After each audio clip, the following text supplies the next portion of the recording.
Let's start with basketball. I mean, LSU has the opportunity. I know you put your crystal ball pick in for a big-time five-star prospect for Will Wade and the boys, and Will Wade continues to dominate recruiting. But if he could get, and correct me if I'm wrong here, Moussa Cisse, did I hit that right? Moussa Cisse. I was so close. He's no sissy. Yeah, no, I just really wanted to get that reaction from you there. If they could land this guy, I mean, he's reclassifying, was going to go to the G League. Now he's getting back in this 2020 class. I mean, it's an understatement to say how big this would be. Yeah, it rounds out the entire 2020 class, but it would round out the entire roster and give them an elite big man in the middle that they haven't had since Cadell Bigby Williams and Naz Reid walked out the door. And they missed somebody like Moussa Cisse last year, and Will Wade talked about that at length, throughout the year. Emmett Williams, Darius Days, Trendon Watford did a terrific job rebounding the basketball, but they were and are undersized bigs in the SEC. And somebody like Cisse, who's considered to be one of the best shot blockers in recent recruiting cycles in general, he is the best shot blocker in the class. He is the best shot blocker probably in the last couple classes. And with his 7-foot length and 220-pound frame, he can step right in if he does indeed end up at LSU and affect shots and be somebody that's in the middle of this team that makes it difficult for any of these elite-level SEC players to score as they get to the rim. Now, Cisse has got Kentucky, Florida State, LSU, Georgia, Memphis, Georgetown on his potential list. Where do you think? Because it seems like you think LSU has a real opportunity to land Cisse. Where would you put them in the pecking order?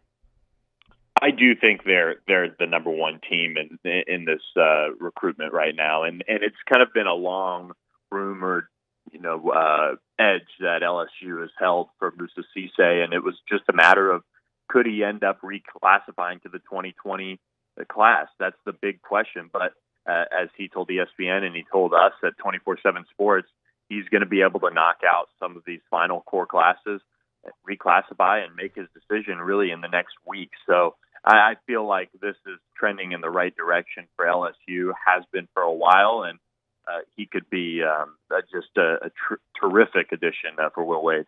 Where would this put them nationally, Billy, if they were able to land him?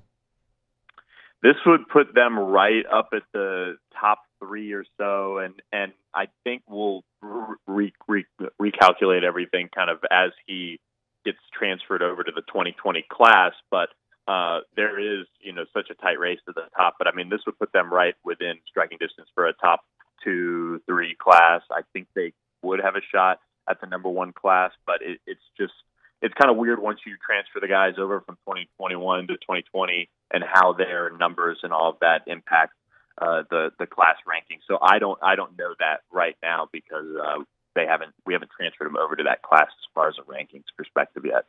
Billy, I'm wondering what the numbers would look like if you're able to add another player, because we all assume that a lot of these guys who have declared for the NBA draft for LSU basketball come back. Now, Emmett Williams is a guy that we think stays in the draft, but outside of that, Javonte Smart, Darius Days, some of the other members, we think, there's a real good chance that they come back. We also know that they signed a big class. They've got a couple of transfers as well. What's the number game looking like for LSU basketball? There's probably going to be some difficult decisions, which is a good problem to have, but still difficult decisions for Will Wade and his staff. It is very difficult decisions, and I think you'll see some players maybe transfer or bow out as things kind of get back to normal a little bit here. The SEC has allowed voluntary workouts starting June 8th for SEC teams, and that includes men's basketball. And so as those guys are able to come back onto campus, meet with the staff, kind of get a lay of the land, and also, over the coming months, start to work out with some of these players, this could be, they can kind of see the writing on the wall potentially, and that might change their mind as far as whether they want to continue with the program or try to find some more playing time elsewhere. When you look at the job that Will Wade's done in his short time at LSU from what he took over, and we know what the PMAC would look like at the end of Johnny Jones' tenure here at LSU, and now you've got a program that each and every year is in the top 5 recruiting. It's also winning SEC championships on the court. Had a solid season this year before everything ended. When you talk to other people around the game of college basketball, is Will Wade the most up-and-coming coach? And I know that we just had a list come out, 40 coaches under 40, and he was number 3 on the list. But is this a name that continues to come up when you're on the recruiting trail? Yeah, of course, and for all the reasons that he's given people to talk about him, whether it's all the things that have been reported or whatever over the past year, or just going out and landing elite talent too. I mean, he's one of the best recruiters in the country for a reason. He's a really, really solid X's and O's coach. And I think the thing with Will is, and he's kind of, I think, navigated this a bit as he's grown at LSU too, is, he brought in that great class that led them to an SEC tournament or an SEC championship in the NCAA tournament 2 years ago. And I do think he realized that class had a couple flaws. There were some pieces that didn't necessarily fit together over the next year and couple years, just from an on-the-court perspective. This has been a really tight group. He's done a really good job evaluating how everyone fits together on and off the court from a character and personality perspective. But I think this class has really shown that he's learned from that class in terms of how to put together a recruiting class that everybody complements each other well, and that's in terms of their skills and what they could bring to the team. So I think he continues to learn and grow. I mean, people forget he's still a really young coach. You mentioned that he made that 40 under 40 list. He's, I think, just past entering his mid 30s right now, and there are some coaches on there that are just getting their first crack at some mid-major jobs and have done a really good job at those stops that are right up at the top of the list with Will. But Will is already at LSU. He's already at a high major program. And so I think his best coaching is ahead of him. And that's because he studies himself. He studies his game, his organization. He does that all the time. He's very particular. And so he's got a lot of growing still to do, but that's a positive. And that's why he is one of the best coaches in the country. Catching up with Billy Embody, 247 Sports here on Hangin with Hester. All right, let's transition to LSU football. Since we last caught up with you, Billy, Savion Jones, Kyrie G have now added themselves to the 2021 class. Let's start with G, because I think that when you look at LSU recruiting in the state of Georgia and really that Atlanta area, they have done a fantastic job. In Georgia and South Carolina, we know that Alabama, Auburn, we know the teams they're competing against, but they have gone in and they have gotten some really 4-star, even a 5-star, and Gilbert last year prospects out of the Atlanta area. And it's really become a nice little pipeline for LSU. It has, and they've picked off a couple of really good prospects each year, it seems like, and that goes all the way back to Arden Key, who has apparently helped LSU in a big way by, being from the same high school that Xavier Carter attends out there in the Atlanta area, and he's a 2021 commit. So they've done a really nice job in Georgia, and they've picked up really good prospects. And that's the thing that stands out to me is they're not going in there and necessarily picking up players that might not be SEC level quality or might be kind of leftovers from the Bulldogs or what have you. They're going in there and picking up elite level talent that everybody wants. And now Kari G is a little under the radar. He's kind of different than that in a way, but he's almost 6'4". He's 185 pounds. He's versatile. He's got a frame that you can pack on a ton of weight to. And I think that's the thing to watch with him as he gets into his senior year, is how much he'll show that development over the past year or so, and kind of maybe make his recruitment interesting down the stretch as a program like Georgia really says, oh my, we might be letting one walk out of the state that we don't want to. When you look in the state of Louisiana, and we've talked about it before when you've hopped on with us, Billy, a lot of receivers near the top when you look at the rankings, but LSU has seemed to hone in on a couple of prospects. And I do think Savion Jones out of St. James was one of those guys that, regardless of where he was ranked or rated or whatever you look at, LSU put a point of emphasis to be able to get the 6'5", 240-pound defensive end. Is that kind of the same feeling that you have?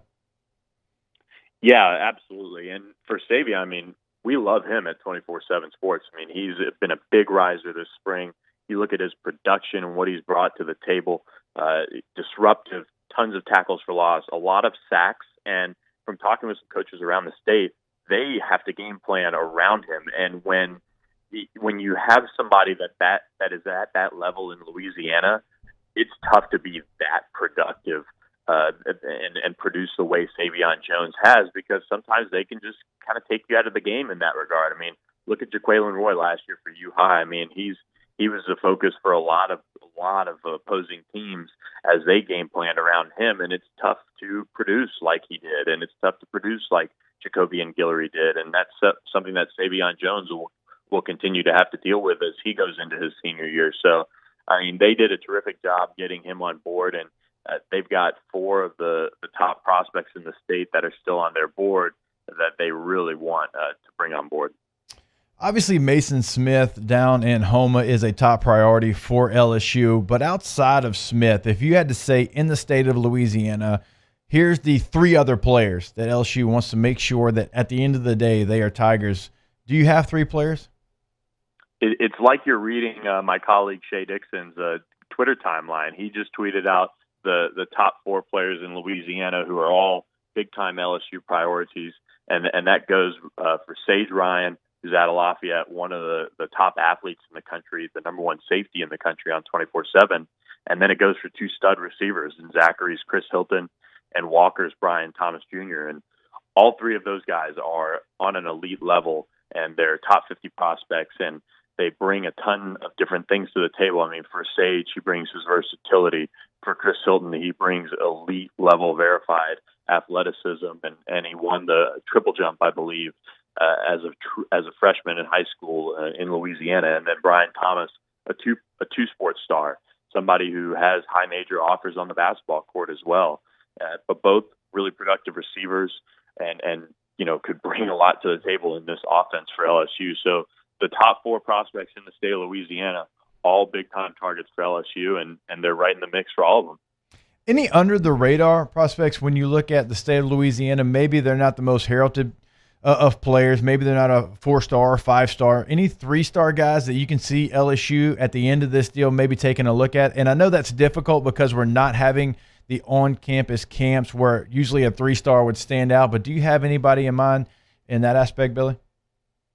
Yeah, one that I think has kind of not been under the radar as of late, but still kind of flies under the radar for some reason, and that is that's Malik Neighbors, and he's a 4-star for us on 24/7, so he's not a 3-star, but he is just kind of blown up in terms of what we think of him, and going back through and looking at his versatility. I mean, he's got a case to be the number 1 defensive back in the state, right there with Sage Ryan, but Sage has some elite athleticism that pushes him into that top 50 overall prospect range.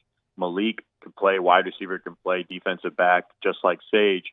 They just kind of bring different things to the table, but Malik is still kind of under the radar, and LSU has been wanting to take a look at him in camp and work him out a little bit more, and that's something they haven't gotten to do yet. So I'd watch Malik Neighbors, and then another one that I'll give you is a 3-star prospect, and that's U High's Jordan Gilbert.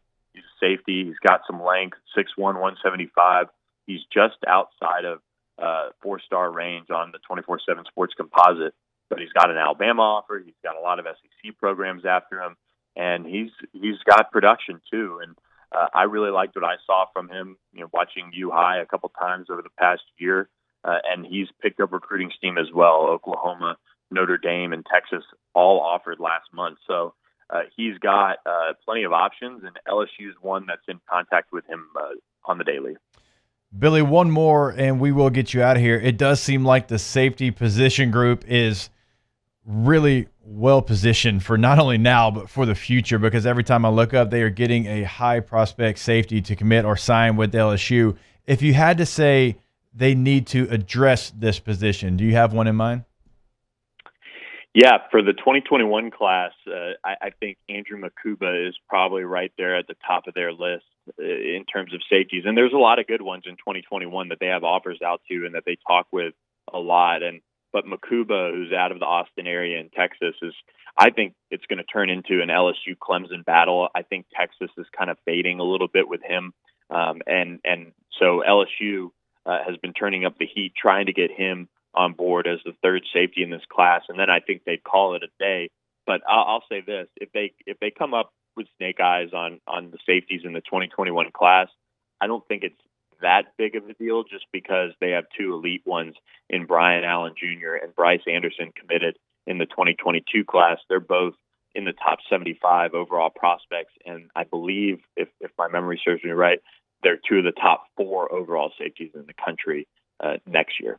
All right, great stuff as always from Billy Embody. We're going to be on the Moussa Cisse watch as well with Billy, and hopefully that crystal ball prediction turns out for LSU basketball. Hey, you're the man. Appreciate you hopping on with us, going hardwood to the gridiron, and that's why you're the best, brother. Anytime, guys. Thanks for having me.